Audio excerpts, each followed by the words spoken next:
இனி வருகின்ற நாட்கள் அனைத்தும் முருகப்பெருமானின் அருளால் நிச்சயம் நல்ல நாளாக மாறப்போகுதுங்க.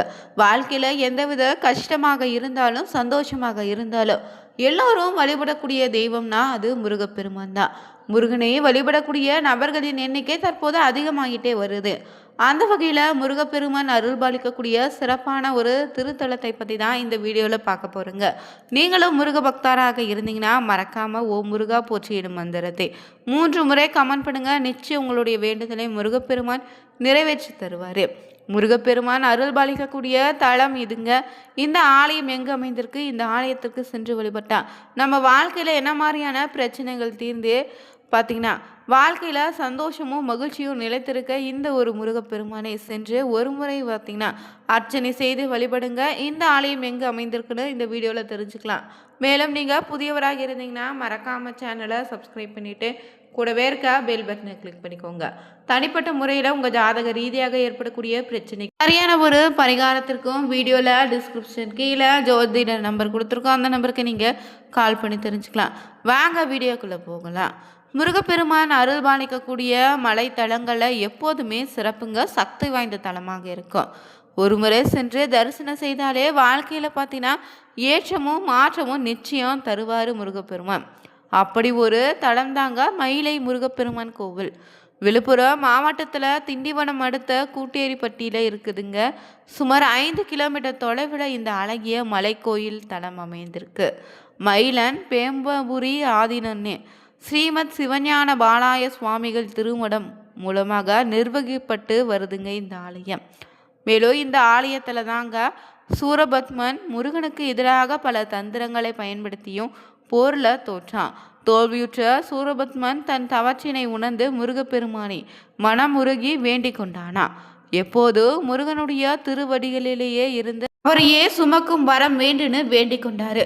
மயிலாக சூரனை மாற்றினாரா பார்த்தீங்கன்னா முருகப்பெருமான். ஆனால் அந்த பதவி அவனுக்கு உடனே கிடைத்திடலைங்க.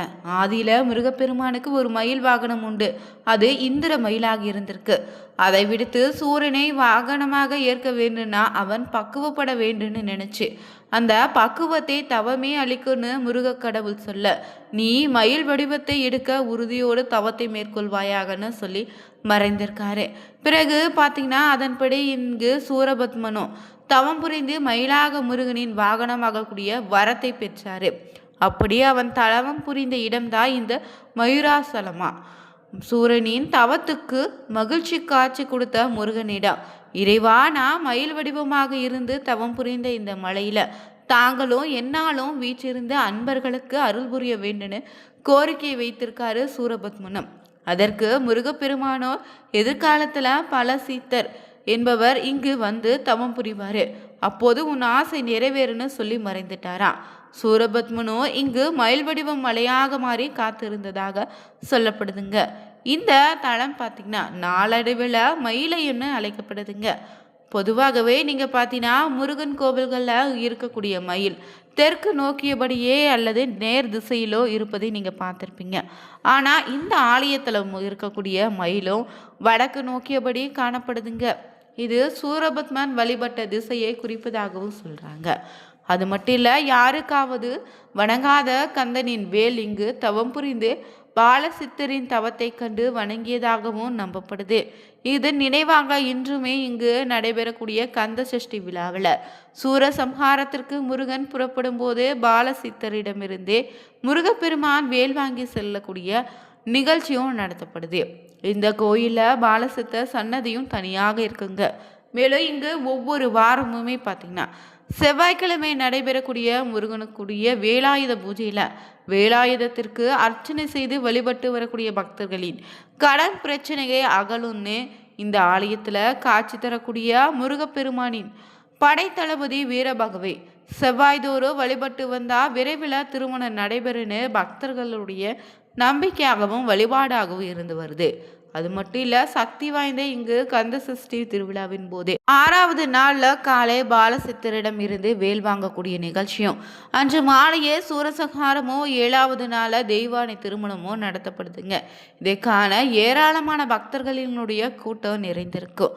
அது மட்டும் இல்லை, கோயிலில் செல்லும் வழியில் மலையேற்ற பாதையில் இடதுபுறம் அமைந்திருக்குங்க விநாயகர் பெருமாளின் சன்னதி. அருகாமையிலே பாலசித்தர் அக்னி தீர்த்தமும் இருக்கு. விநாயகரை தரிசித்தை தொடர்ந்து முருகனின் சன்னதி நோக்கி செல்லலாம். ஆலயத்துல உள்சுற்று மண்டபத்தின் இடதுபுறமாக சென்றா பாலசித்தரின் சன்னதி இருக்கு. விநாயகர் மற்றும் முருகப்பெருமான் காட்சி தருவாங்க. கருவறைக்கு எதிர் திசையில சற்று இடதுபுறமாக நவ கிரகங்களுக்கான சன்னதி இருக்குங்க. கருவறை சுற்றி பார்த்தீங்கன்னா இருக்கக்கூடிய விநாயகரும் சிவபெருமானும் தனி சந்நிதி கொண்டு வீற்றிருக்காங்க. கருவறையில வெள்ளி தெய்வானை உடன் நின்ற கோலத்துல புன்னகை பொங்க அருள்பாலிக்கிறாரு சுப்பிரமணியர். மேலும் இந்த ஆலயத்துல விசேஷம் என்னன்னா, நொச்சி மரங்கள் மயிலன் மலையில ஏராளமாக இருக்கு.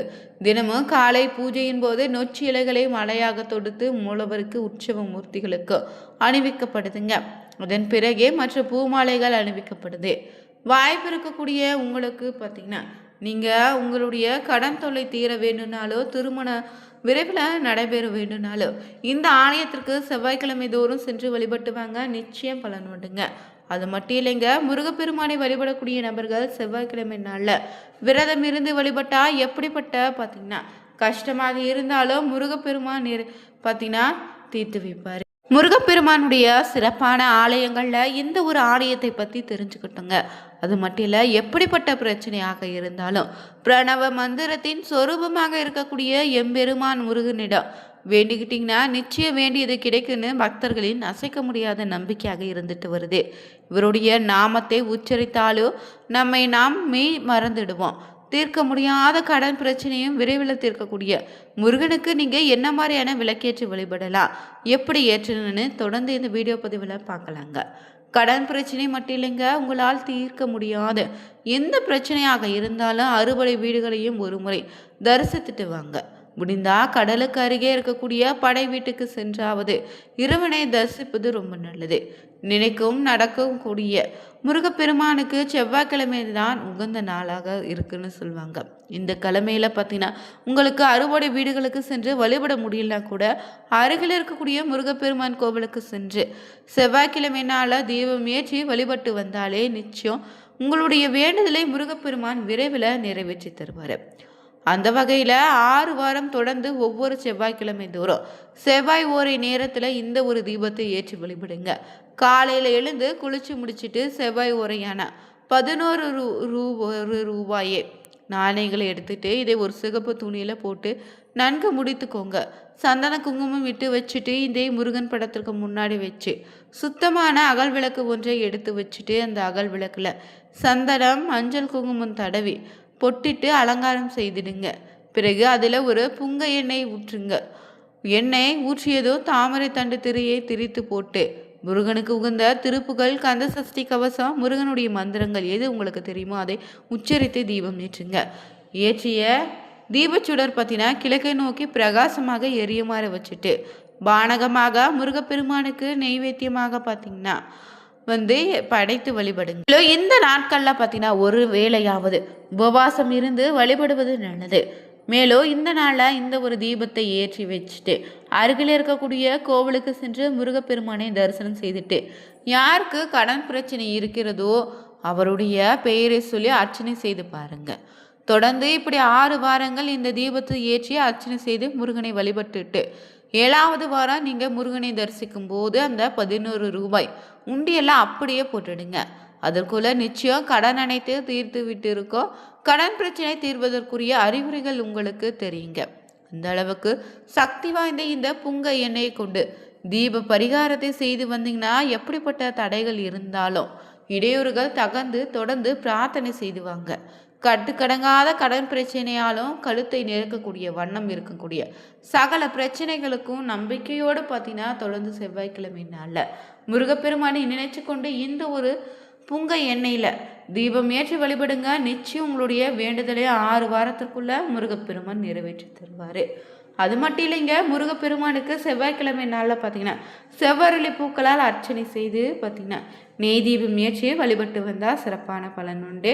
அது மட்டும் இல்லை, தொடர்ந்து 9 வாரங்கள் நினைச்ச பதவி வேலை இல்லைன்னா தொழிலில் நல்ல முன்னேற்றம் வேணும்னு நினைச்சாலும் செவ்வாய்க்கிழமை நாளில் முருகன் கோவிலுக்கு சென்று செவ்வாழை பழத்தை 2 வாங்கி தானமாக கொடுத்து வாங்க. நிச்சயம் பார்த்தீங்கன்னா நல்லது நடக்கும். இந்த வீடியோ பதிவு பிடிச்சிருந்தா நீங்களும் முருக பக்தராக இருந்தீங்கன்னா மறக்காமல் சேனலை சப்ஸ்கிரைப் பண்ணிவிட்டு கூடவே இருக்க பெல் பட்டனை கிளிக் பண்ணிக்கோங்க. Thank you viewers.